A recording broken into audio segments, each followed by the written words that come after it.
đó là do ít trong không mua số rồi nè đây lo thì tía ta toàn hạt đây tụi đây là nói đây lo mà cứ chúng mình từ hạt tàu nè sẽ đi kéo tụi đây là ta lo thì tía nữa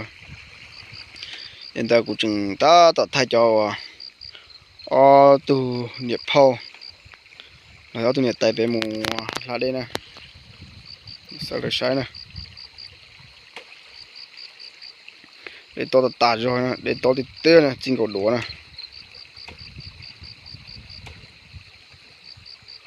mù sai xua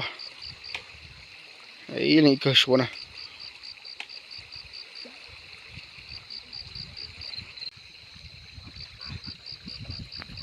tụi đây là nó tí chỉ là na nè tí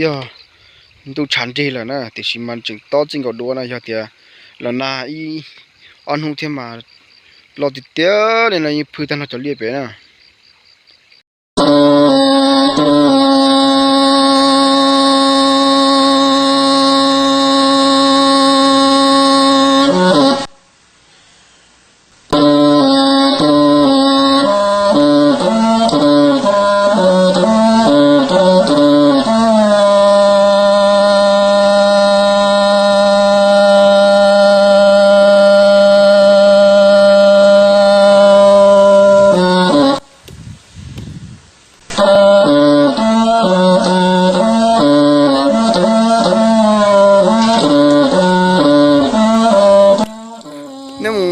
sơ xua rồi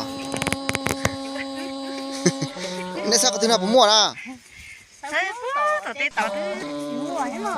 neo lên rồi đây xuống tàu cơ rồi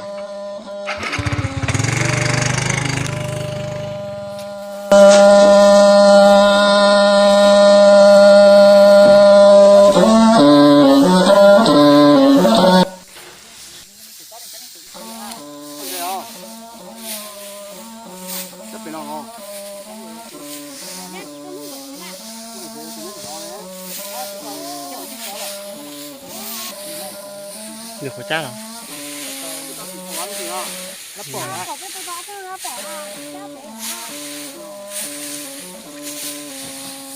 Giờ nó chạy chút con tàu.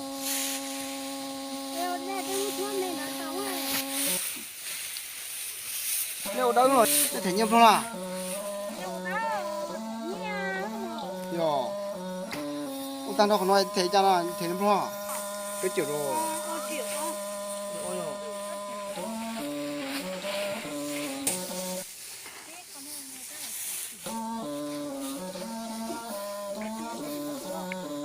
Phát triển hết rồi, mình phát triển trong cho sinh trồng,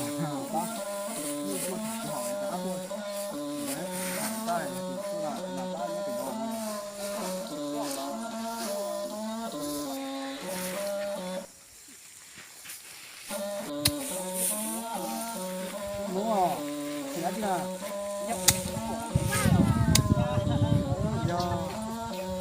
một cái cũng nhận không vào rồi.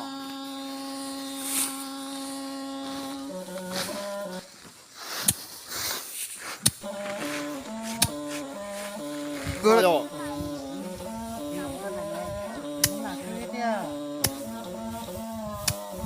Mà là chú trở không à?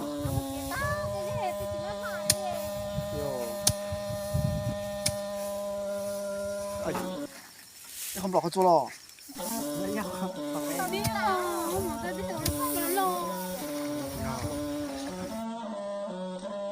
Lấy mà bùi đồ mà khá đồ tía chọn bên nó có nó gì tí cho cũng nó tụi em là gì là bó liò là poly mà tụi em chỉ bao giờ tụi nó đây chụp hình sẽ là nó tiệt tụi nó cũng cho xin chào cơ thế nào chỉ ư cu tua để cần cầu tụi sai nè sai từ xin chào câu xin ta từ xin tụi chúng nó xin mà chọn đọc một tàu thế nó nên tụi chỉ hành nè thì chỉ là tiệt cũng cho cần cầu đi thế nào chỉ là tao kể tôi xíu vì nó phát tiền đó cũng đòn bè thì tao tôi xíu có bỏ thì dùng nó sẽ na đi chụp hình sẽ là na